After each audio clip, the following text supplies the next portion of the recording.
ഇന്നത്തെ താരം ആരാണെന്ന് ചോദിച്ചാൽ അതിനുത്തരം ബസ്സുകളെന്ന് പറയേണ്ടി വരും. അതായത് KSRTC ഓർഡിനറി ബസ്സുകൾ. UDF സർക്കാരും അവർ ഇന്നു മുതൽ തുടങ്ങിയ സ്ത്രീകളുടെ സൗജന്യ യാത്രയുമാണ് ഇങ്ങനെ ഒരു വാചകത്തിലേക്ക് ന്യൂസ് ലാബിനെ എത്തിച്ചത്. ഇതൊരു മഹത്തായ വിപ്ലവം എന്ന നിലയ്ക്കാണ് മാധ്യമപ്രവർത്തകർ അടക്കമുള്ളവർ പറയുന്നത്. അർഹരെ കണ്ടെത്തുക, അവരിലേക്ക് യാത്ര പരിമിതപ്പെടുത്തുക എന്നതാണ് സാധാരണ നിലയ്ക്ക് ഒരു ജനക്ഷേമ സർക്കാരിന് സ്വീകരിക്കാൻ കഴിയുന്ന നില. അത് കോൺഗ്രസിൽ നിന്നും ഉണ്ടാകുമെന്ന് പറയുക അസാധ്യമാണ്. കാരണം നിയോ ലിബറൽ നയങ്ങൾ ഉപേക്ഷിച്ചാൽ കോൺഗ്രസ് ഇല്ല. അതേ കോൺഗ്രസ് ഇവിടെ സൗജന്യ യാത്ര എന്നൊക്കെ പറയുന്നത് എന്തിനൊക്കെയുള്ള മറയാണെന്ന് വരും നാളുകളിൽ നമ്മളുടെ മുന്നിൽ വെളിപ്പെടും. അതുവരെയെങ്കിലും കേരളത്തിലെ സ്ത്രീകൾ സൗജന്യ യാത്ര അനുഭവിക്കട്ടെ എന്ന് വ്യക്തമാക്കിക്കൊണ്ട് KSRTC തന്നെ മുഖ്യ കഥാപാത്രമായ മറ്റൊരു സംഭവം ന്യൂസ് ലാബ് പരിശോധിക്കുകയാണ്. ഇവിടെ കഥ എഴുതിയത് AK സ്റ്റെഫിൻ, കഥ അവതരിപ്പിച്ചത് മാതൃഭൂമി ന്യൂസിൽ. മാധ്യമങ്ങളെയും മാധ്യമപ്രവർത്തകരെയും അവർ ചെയ്ത വാർത്തകളുടെയും വിശകലനങ്ങളുടെയും അടിസ്ഥാനത്തിൽ വിലയിരുത്തുന്ന, വിമർശന വിധേയമാക്കുന്ന ന്യൂസ് ലാബിൻ്റെ പുതിയ എപ്പിസോഡിലേക്ക് പ്രിയ പ്രേക്ഷകർക്ക് സ്നേഹപൂർവ്വം സ്വാഗതം. നാട്ടിൽ സജീവമായി രാഷ്ട്രീയം പറയുന്നൊരു വാട്സാപ്പ് ഗ്രൂപ്പിൽ കഴിഞ്ഞ വെള്ളിയാഴ്ച കോൺഗ്രസ് അനുഭാവിയായ ഒരാൾ പങ്കുവച്ചൊരു വാർത്ത, അതായത് 12-ാം തീയതി ഉച്ച കഴിഞ്ഞ് ഗ്രൂപ്പിൽ പ്രത്യക്ഷപ്പെട്ട വാർത്ത, മാതൃഭൂമി ന്യൂസിൻ്റെ വാർത്ത. അന്ന് തന്നെ മനസ്സിലുടക്കിയിരുന്നു. സ്വാഭാവികമായും ഒരു ജേർണലിസ്റ്റ് എന്നതിനാൽ ഞാൻ ആ വാർത്ത 2-3 ആവർത്തി കണ്ടു, കേട്ടു. എന്നിട്ടത് മനസ്സിൽ കുറിച്ചിടുകയും ചെയ്തിരുന്നു. എന്തോ ഒരു ദഹിക്കാഴിക ആ വാർത്തയിൽ നിറഞ്ഞു നിൽക്കുന്നതായി തോന്നിയതുകൊണ്ടാണ് ആ വാർത്ത മനസ്സിൽ കുറിച്ചിട്ടത്. ഇന്നല്ലെങ്കിൽ നാളെ ഈ വാർത്ത പൊളിഞ്ഞു വീഴുമെന്ന് അപ്പോൾ തന്നെ ഉറപ്പിക്കുകയും ചെയ്തിരുന്നു. അവതാരക അത്യാവേശത്തോടെയാണ് പ്രസ്തുത വാർത്തയെ സമീപിക്കുന്നത് എന്ന് ആ ഇൻട്രോ വായനയിൽ നിന്ന് വ്യക്തം. 10-25 സെക്കൻഡ് നീളുന്ന ഇൻട്രോ നല്ല പഞ്ചിൽ തന്നെ അവതരിപ്പിച്ചിട്ടുണ്ട് അവതാരക. മാതൃഭൂമി ന്യൂസ് പുറത്തുവിടുന്ന ഏറ്റവും പ്രധാനപ്പെട്ട ഒരു വാർത്തയിലേക്ക്. KSRTC ബസ്സുകൾ വാങ്ങിയതിൽ കോടികളുടെ വമ്പൻ തട്ടിപ്പ്. ഒരേ ദിവസം ഒരേ മോഡൽ ബസ്സുകൾ KSRTC വാങ്ങിയത് പല വിലയ്ക്ക്. കോടികളുടെ അഴിമതി തുറന്നു കാട്ടുന്ന പർച്ചേസ് വിവരങ്ങൾ മാതൃഭൂമി ന്യൂസിന് ലഭിച്ചു. വൻ ക്രമക്കേട് ഉണ്ടായിട്ടും ഇക്കാര്യത്തിൽ യാതൊരു അന്വേഷണമോ ഓഡിറ്റോ നടന്നിട്ടില്ല. Mathrubhumi news investigation. തുടക്കത്തിലേ പറയട്ടെ, ഞാൻ ഈ വാർത്ത കണ്ടത് ഫേസ്ബുക്കിലാണ്. ഇതുവരെ ആ വാർത്ത കണ്ടത് 1.2 മില്യൺ മനുഷ്യരാണ്. അതായത് എന്താണോ മാതൃഭൂമി ഉദ്ദേശിച്ചത് അത് അവർ നടത്തിയെടുത്തു. ഇനി KSRTC ബസ്സുകൾ വാങ്ങിയതിൽ കോടികളുടെ തട്ടിപ്പ്, വെട്ടിപ്പ് എന്നൊക്കെ വെച്ച് കിച്ചിയ AK സ്റ്റെഫിൻ്റെ വാർത്ത ഘട്ടം ഘട്ടമായി ഒന്ന് കണ്ടുവരാം. ആന വണ്ടിയിലെ ആനക്കൊള്ള എന്നാണ് വാർത്തയുടെ തലവാചകം. 5 രൂപ വിലയുള്ള 2 പേനകൾ ഉദാഹരണമായി ഉയർത്തിക്കാട്ടിയാണ് സ്റ്റെഫിൻ വാർത്തയിലേക്ക് കടക്കുന്നത്. 2 പേന, ഒരേ കമ്പനി, ഒരേ നിറം, ഒരേ വില, 5 രൂപ. സാമാന്യ ബുദ്ധിയുള്ള ആരെങ്കിലും ഈ 5 രൂപയുടെ പേന 8 രൂപയ്ക്ക് വാങ്ങുമോ? വാങ്ങില്ലല്ലോ. പക്ഷെ കഴിഞ്ഞ സർക്കാരിൻ്റെ കാലത്ത് അങ്ങനെ കുറച്ച് KSRTC ബസ്സുകൾ വാങ്ങി വലിയ വിലയ്ക്ക്. ഇതിന് ശേഷം വരുന്ന ഭാഗം മുഴുവനായും പ്രേക്ഷകർ കാണണം, കേൾക്കണം. മനസ്സിലാകാത്തവർ വീണ്ടും വീണ്ടും കേൾക്കണം. കണക്കുകളുടെ കളിയൊക്കെ ഉള്ളതുകൊണ്ട് ഒരല്പം മെനക്കെട്ടാൽ മാത്രമേ സ്റ്റെഫിൻ എന്ന കാതികൻ പറയുന്നത് എന്തെന്ന് നമുക്ക് മനസ്സിലാകുകയുള്ളൂ. കോടികളുടെ തട്ടിപ്പാണല്ലോ. അപ്പോൾ കേൾക്കുന്നവർക്ക് കൺഫ്യൂഷൻ ഉണ്ടാകുക എന്നത് സ്വാഭാവികമാണ് താനും.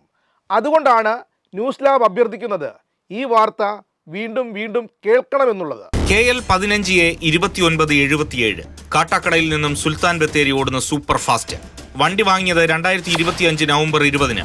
ഈ ശ്രേണിയിലുള്ള ബസ്സുകൾ വാങ്ങിയതിലാണ് വൻ ക്രമക്കേട്. നവംബർ 21-ന് 29,82,15 രൂപയ്ക്ക് 8 ബസ്സുകൾ വാങ്ങി.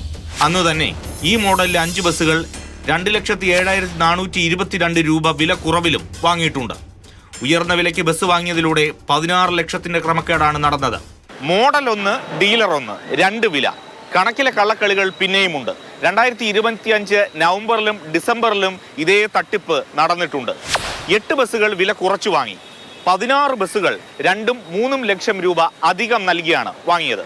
ഡിസംബർ 13-ന് ഒരേ മോഡൽ ബസ്സുകൾ 27 ലക്ഷത്തിനും 30 ലക്ഷത്തിനും വാങ്ങിയിട്ടുണ്ട്. ടാറ്റയുടെ 181 ബസ്സുകളിലെ കണക്കിലാണ് പൊരുത്തക്കേടുകൾ. 2026 ഫെബ്രുവരി വരെ നടത്തിയ പർച്ചേസിൽ ഇത്തരം ക്രമക്കേടുകൾ നിരന്തരം പ്രകടമാണ്. KSRTC ബസ്സുകളുടെ പർച്ചേസിൽ വമ്പൻ അഴിമതി ഉണ്ടെന്ന പരാതികൾ മുമ്പും ഉയർന്നിട്ടുണ്ട്. പക്ഷെ അന്വേഷണമൊന്നും നടന്നിട്ടില്ല. 27,74,593 രൂപയ്ക്ക് വാങ്ങിയത് 14 വണ്ടികൾ, 27,96,718 രൂപയ്ക്ക് 30 ബസ്സുകൾ, 29,54,000-നും 30,83 ബസ്സുകളുമാണ് വാങ്ങിയത്. 4 കോടിക്ക് മുകളിലുണ്ട് ക്രമക്കേട്. വെറുതെ ഒന്ന് ഓൺലൈനിൽ നോക്കിയാൽ 29 ലക്ഷം രൂപയാണ് ബസ്സിന്റെ വില. KSRTCയെ പോലെ വമ്പൻ പർച്ചേസ് നടത്തുന്നവർക്ക് ഇളവുണ്ടാകുമെന്ന കാര്യത്തിൽ ഒരു സംശയവുമില്ല, അതുറപ്പാണ്. അതിവിടെ ഉണ്ടാകാത്തതാണ് ദുരൂഹത വർദ്ധിപ്പിക്കുന്നത്. അതുകൊണ്ട് തന്നെ ഈ കേസിൽ കൃത്യമായ അന്വേഷണം ഉണ്ടാകണം.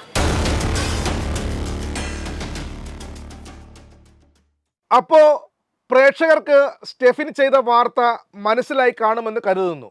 അതായത് കഴിഞ്ഞ LDF സർക്കാരിൻ്റെ കാലത്ത് KSRTC ബസ്സുകൾ വാങ്ങിയതിൽ കോടികളുടെ തട്ടിപ്പ് നടന്നു എന്നായിരിക്കുമല്ലോ ഇപ്പോൾ ഓരോരുത്തരും ധരിച്ചു വച്ചിരിക്കുന്നത്.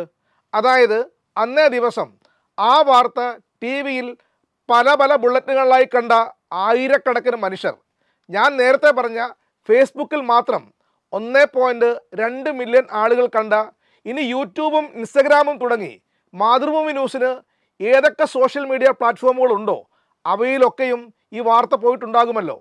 അപ്പോൾ കണക്കെടുക്കാൻ കഴിയാത്ത വിധത്തിൽ ആളുകളിലേക്ക് ഈ വാർത്ത എത്തിയിട്ടുണ്ട്. ലക്ഷോപലക്ഷം മനുഷ്യരിലേക്ക് ചെന്ന കഴിഞ്ഞ LDF സർക്കാരിനെ ആകെ പ്രതിക്കൂട്ടിൽ നിർത്തിയ വാർത്ത സത്യമല്ലായിരുന്നു, നുണയായിരുന്നു, നല്ല ഒന്നാന്തരം പച്ച നുണ. അതിന് മുൻ ഗതാഗത വകുപ്പ് മന്ത്രി തന്നെ നേരിട്ട് ഇറങ്ങേണ്ടി വന്നു. അതായത് മാതൃഭൂമി റിപ്പോർട്ടർ ചെയ്ത വാർത്ത അടിമുടി കളവാണെന്ന് KB ഗണേഷ് കുമാറിന് മാധ്യമങ്ങളെ കണ്ട് പറയേണ്ടി വന്നു. അത് മന്ത്രി തുടങ്ങി വെക്കുന്നത് ഇങ്ങനെയാണ്. അപ്പം ഞാനൊരു മന്ത്രിയായിരിക്കുന്ന സമയത്ത് ഇടതുപക്ഷ ജനാധിപത്യങ്ങളുടെ ഭരണകാലത്ത് തെറ്റായ ഒരു നടപടി ഉണ്ടായി എന്ന് പറയുന്നത് എനിക്കും പ്രത്യേകിച്ച് ഇടതുപക്ഷ ജനാധിപത്യ മുന്നണിക്കും അതിൽപ്പെട്ട ഘടകകക്ഷികൾക്കും ലജ്ജാകരമായ കാര്യമാണ്. ഈ വാർത്ത അസത്യമാണ് എന്ന് തെളിയിക്കുന്നതിന് വേണ്ടിയിട്ടാണ് ഈ പത്രസമ്മേളനം. KB ഗണേഷ് കുമാർ വാർത്തയിൽ പ്രതിപാദിച്ച വണ്ടികളുടെ നമ്പറുകൾ അടക്കം ചൂണ്ടിക്കാണിച്ചുകൊണ്ട് യഥാർത്ഥ വില എന്താണെന്ന് വ്യക്തമാക്കുകയാണ്. 2 തരം വണ്ടികളാണ് KSRTC പറ്റി പറയുന്നത്. ഈ വാർത്തയിൽ കാണിക്കുന്ന ഒരു വണ്ടിയുണ്ട്. ആ വണ്ടി അടിസ്ഥാനരഹിതമായ വാർത്തയാണ്. ആ വണ്ടിയുടെ രജിസ്ട്രേഷൻ നമ്പർ എന്ന് പറയുന്നത് KL 15A7977 എന്ന വണ്ടിയാണ്. അത് എയർ സസ്പെൻഷനോട് കൂടിയ സൂപ്പർ ഫാസ്റ്റ് ബസ്സാണ്. അതോടൊപ്പം അദ്ദേഹം വാർത്തയിൽ കാണിക്കുന്ന മറ്റൊരു വണ്ടി, ആ വണ്ടി അതേ ദിവസം വാങ്ങിയെന്ന് പറഞ്ഞ് കാണിക്കുന്ന വണ്ടിയാണ്. ആ വണ്ടിയുടെ വില എന്ന് പറയുന്നത് ഈ വാർത്തയിൽ പറയുന്നു 29,82,000 രൂപയ്ക്ക് ചേസിസ് വാങ്ങിയെന്നാണ് പറയുന്നത്. പക്ഷെ തികച്ചും അത് വ്യാജമാണ്. ആ വണ്ടിയുടെ KSRTC കൊടുത്തിരിക്കുന്ന വില 21,64,000 രൂപയാണ്. വാർത്തയിൽ ഉപയോഗിച്ചിരിക്കുന്ന രേഖകളൊന്നും തന്നെ KSRTCയുടേതല്ലെന്ന് ഗണേഷ് കുമാർ തെളിവ് സഹിതം പറയുന്നു. 2 തരം ബസ്സുകളാണ് വാങ്ങിയത്. സൂപ്പർ ഫാസ്റ്റിന് വേണ്ടി എയർ ബസ്സും ഫാസ്റ്റ് പാസഞ്ചറിന് വേണ്ടി സ്പ്രിംഗ് സസ്പെൻഷനുമുള്ള വണ്ടികളാണ് വാങ്ങിയത്. KL 15A2915 എന്നൊരു ബസ്സാണ് കാണിക്കുന്നത്. ആ ബസ് സ്പ്രിംഗ് സസ്പെൻഷനുള്ള ഫാസ്റ്റ് പാസഞ്ചർ ബസ്സാണ്. അപ്പോൾ 2 തരം വണ്ടികളാണ്. സൂപ്പർ ഫാസ്റ്റിന് വേണ്ടി വാങ്ങിയത് എയർ ബസ്സും ഫാസ്റ്റ് പാസഞ്ചറിന് വേണ്ട സ്പ്രിംഗ് സസ്പെൻഷനാണ് വാങ്ങിയത്. ഇത് മാത്രമല്ല, കേന്ദ്ര GST 28% നിന്ന് 18% കുറച്ചതിന് പിന്നാലെ KSRTC ബസ്സുകൾ വാങ്ങിയതോടെ 3,06,07,067 രൂപ 80 പൈസ ലാഭമുണ്ടായെന്നും ഗണേഷ് കുമാർ രേഖകൾ സഹിതം തെളിയിക്കുന്നു.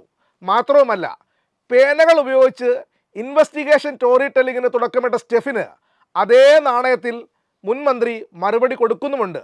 സത്യം എഴുതാനാണ് മാധ്യമപ്രവർത്തകർ പേന ഉപയോഗിക്കേണ്ടതെന്ന് മന്ത്രി നൈസായി ട്രോളുന്നുമുണ്ട്. ഈ മാധ്യമപ്രവർത്തകരുടെ കയ്യിൽ പേന കൊടുക്കുന്നതേ അസത്യത്തിനെതിരെയും അഴിമതിക്കെതിരെയും പോരാടാനുള്ള ആയുധമായിട്ടാണ്, അല്ലാതെ ആളെ കളിപ്പിക്കാനുള്ള ആയുധമായിട്ടല്ല.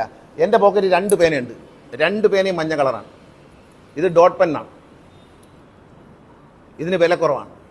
ഇത് ഫൗണ്ടൻ പെന്നാണ്, ഇതിന് വില കൂടുതലാണ്.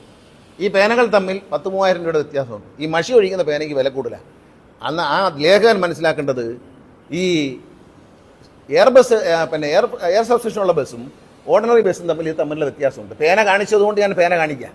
മുൻ മന്ത്രി KB ഗണേഷ് കുമാർ നടത്തിയത് മാന്യമായ മറുപടി പറച്ചിലും അസത്യത്തെ തുറന്നു കാണിക്കലുമാണെന്ന് മാതൃഭൂമിക്ക് പോലും പറയേണ്ടി വരും. ഓരോ ജേർണലിസ്റ്റും കണ്ടിരിക്കേണ്ട ഒന്നായിരുന്നു ഗണേഷ് കുമാറിൻ്റെ വാർത്താ സമ്മേളനമെന്ന് ന്യൂസ് ലാബ് ഉറച്ചു വിശ്വസിക്കുന്നു.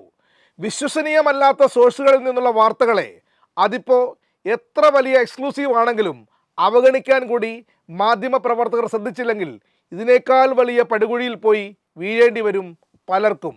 അനുമാനങ്ങളല്ല വാർത്ത, വസ്തുതയാണ് വാർത്ത. അപ്പോൾ പോലും വസ്തുത എന്നത് സാമൂഹ്യ വിരുദ്ധമെങ്കിൽ, അതിൻ്റെ ഉള്ളടക്കം ജനാധിപത്യ വിരുദ്ധമെങ്കിൽ, അത് പ്രക്ഷേപണം ചെയ്തില്ലെങ്കിലും അച്ചടിച്ചില്ലെങ്കിലും അതും കൂടി ചേരുന്നതാണ് മാധ്യമപ്രവർത്തനം. ഇനി നമുക്ക് ആ വാർത്തയുടെ, അതായത് KSRTC ബസ്സുകൾ വാങ്ങിയതിൽ കോടികളുടെ ക്രമക്കേടെന്ന വാർത്തയുടെ സൈൻ ഓഫിൽ ഒളിച്ചു കടത്തിയ ഒരു രാഷ്ട്രീയമാണ് കാണേണ്ടത്. അതായത് UDF സർക്കാരിന് ഉപദേശം നൽകിക്കൊണ്ടുള്ള സൈൻ ഓഫ്. അത് മോശമാണെന്ന് വാർത്ത തയ്യാറാക്കിയ ആളിനും അതിന് കൂട്ടുനിന്നവർക്കും തന്നെ തോന്നട്ടെ എന്ന് ആശംസിക്കുന്നു. KSRTCയിൽ സ്ത്രീകൾക്കുള്ള സൗജന്യ യാത്ര തുടങ്ങുകയാണ്. ഒരു മാസം 100 കോടി രൂപയാണ് സർക്കാരിനുള്ള അധിക ബാധ്യത. പണം ചോരുന്ന വഴികൾ അടച്ചാൽ ആ പണം കീശയിൽ കിടക്കും. ഇല്ലെങ്കിൽ നഷ്ടത്തിന്റെ കണക്കുകൾ മാത്രമേ KSRTCക്ക് ബാക്കിയുണ്ടാവുകയുള്ളൂ. ഇക്കാര്യത്തിൽ KB ഗണേഷ് കുമാർ പറയുന്ന പ്രസക്തമായ ഒരു കാര്യമുണ്ട്. അതുകൂടി കേട്ടിട്ട് ന്യൂസ് ലാബിന് വിരാമം കുറിക്കാമെന്ന് കരുതുന്നു. KSRTC ഒരിക്കൽ പോലും വാങ്ങാത്ത വില 7 ലക്ഷം രൂപ 8 ലക്ഷം രൂപ ഒരു വണ്ടിയുടെ ചേസിൻ്റെ പുറത്ത് വർദ്ധിപ്പിച്ച് കാണിച്ചുകൊണ്ട് കേരളത്തിൽ റെപ്യൂട്ടഡ് ആയിട്ടുള്ളൊരു മാധ്യമത്തിനും അവിടുത്തെ എഡിറ്റർമാരെയും തെറ്റിദ്ധരിപ്പിച്ചതിൽ ഖേദം പ്രകടിപ്പിക്കാനുള്ള മര്യാദയെങ്കിലും കാണിക്കണം. ചാനലിന് ചീത്തപ്പേരുണ്ടാവും. നമ്മൾ അത് പറയുന്ന ആൾ കൊണ്ടുവരുന്ന വാർത്തകൾ ഇടുന്നതിന് മുമ്പ് എഡിറ്റർമാരും ഒന്ന് ശ്രദ്ധിക്കുന്ന നന്നായിരിക്കും. ഇതിൽ കൂടുതൽ ഇക്കാര്യത്തിൽ ന്യൂസ് ലാബ് പറയേണ്ടതില്ലെന്ന് കരുതുന്നു. ന്യൂസ് ലാബിൻ്റെ ഇന്നത്തെ ലക്കം പൂർണ്ണമാകുന്നു. അഭിപ്രായങ്ങളും നിർദ്ദേശങ്ങളും കമൻറ്റ് ബോക്സിൽ പങ്കുവെക്കാം. വിമർശനങ്ങളെ ഏറെ സ്നേഹത്തോടെ സ്വാഗതം ചെയ്യുന്നു. നന്ദി, നമസ്കാരം.